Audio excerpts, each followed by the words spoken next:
This here is BMW's M1000RR, and for 2021, I've got to say it's probably one of the most exciting bikes. So when the S1000RR was updated and released in 2019, it absolutely blew the sports bike scene away. It won our Ultimate Sports Bike Test and it was absolutely incredible on road and track. And last year, it's still amazing.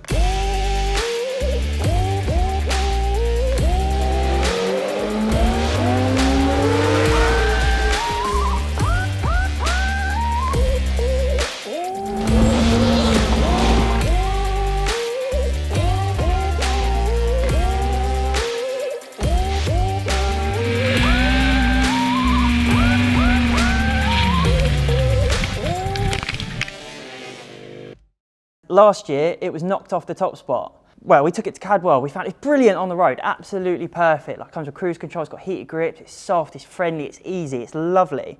But on track, it lacked a few things. It lacked that little bit of edge that some of the other competitors had. And with this bike, BMW have promised to bring back that edge and hopefully make it a bit more exciting, because the S1000RR is almost too good. When you ride it, it makes life so easy. Like when you ride a 1000cc sports bike, you almost want it to rip your face off. You want it to be exciting, and just you don't buy one of these to poodle to the shops. You buy it to raise hairs, and this sounds exactly like it's got what it takes to do that.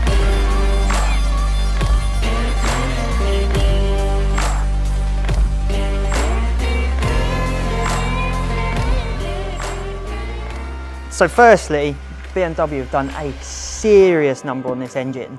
It wasn't lacking at all. Like, it had over 200 horsepower, it had a shed load of torque, it had brilliant characteristics. Obviously it's got their shift cam system, so it offers so much punch throughout the whole rev range. But now it's got an extra 5.5 horsepower, it's got new titanium con rods, new pistons, it's got a different compression ratio. They really have gone to town on it. They haven't just done a little bit of fettling here and there. They've done the whole hog.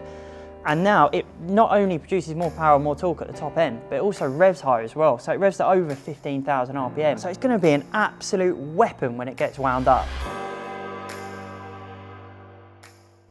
And it's not even just the engine that they've been heavily working on. One of the problems we found with it was it just wasn't quite responsive and sharp enough. And it's only when you put it up against the other bikes that you find that. But now they've altered the geometry on this bike. They've reduced the rake, they've increased the swing arm length, they've done quite a lot to it, and alongside it now comes with conventional suspension as well. It doesn't actually have electronic suspension, but that makes a lot of sense because it's a race bike, so people are going to buy these for racing and they're going to chuck that straight away anyway. But hopefully that should just give it that sharper, crisper feeling when you're really heavy on the brakes and really turning in. Like, yeah, you're paying a premium for this bike. It isn't cheap. It's over 30 grand, but you're getting premium parts. Like the Nissin brakes, the new Nissin brakes on it are developed for the World Superbike team. They ain't messing about. These ain't just pound shop parts and a bit of carbon fibre. And finally, it comes with wings. Like, BMW say that can save you up to a second a lap, which in real-time terms is absolutely massive. It's made to give you that much more punch. It's made to perform better on track, and that is what this bike is made for. That's sort of what we wanted from it last year, and that's exactly what this bike promises.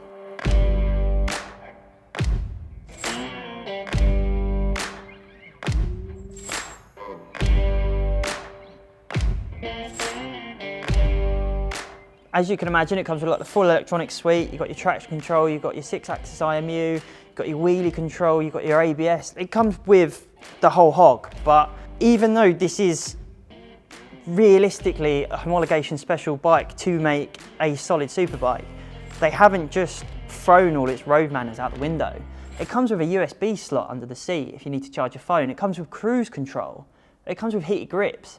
They haven't just gone, oh, we're going to make it big and horrible and just suitable if you're going to buy it and turn it into a race bike. It's still a road bike at heart. And they've even equipped this with a higher screen. Now, that don't make any difference for someone who's my height, but if you're a bit lanky and over the 6 foot sort of range, it's going to make a big difference. And speaking of which, we have SYNETIQ BMW's Danny Buchan right here. Now, it's got all the makings of a great road bike. It's got the potential of a great race bike. Do you think it's going to cut the mustard? I think it is, yeah. I think BMW have really put together a bike that's going to win races, you know, and I think they really mean that with the rider lineup they've got in World Superbikes, the rider lineup they've brought to BSB. Well, of course you're going to say that. I really think, yeah, they want to win races, and I think, yeah, hopefully we can be the team to do that, and hopefully I can be one of the riders that give them that. Where do you think? Because obviously you must have quite a lot of input with the team and talking back and forth. Where do you think maybe they've struggled and the changes of this bike might help you out? I'm not too familiar with the S1000. I've not talked too much with the team about that. I know obviously with what BMW are doing now with the wings, obviously the aerodynamics of the bike, the stopping the bike, stopping the wheelie in, obviously the engine. You know, they really sort of, to me, how I see it is they're taking last year's bike and they've just done everything that they didn't think was okay with that. They've put into this, and that's obviously, as a rider, it fills you with confidence. And when you get to ride it, how long do you think it will be before you sort of have a bit more of a complete package? Because obviously when you get on it for the first time at the first BSB test, it's going to be essentially a brand new bike because there's so much new on it.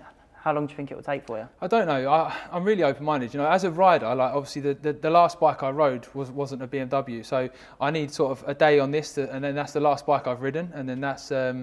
I'm hoping to be sort of getting to work straight away on it, really though. Like, I don't want to waste any time. You know, we've got a lot of testing before the first round, but I don't want to waste any time. So I want to do lots of laps. I want loads of blisters, and yeah, just want to get really familiar with the bike and with the team, and yeah, hopefully round one we can do BMW some justice and hopefully put her in a box.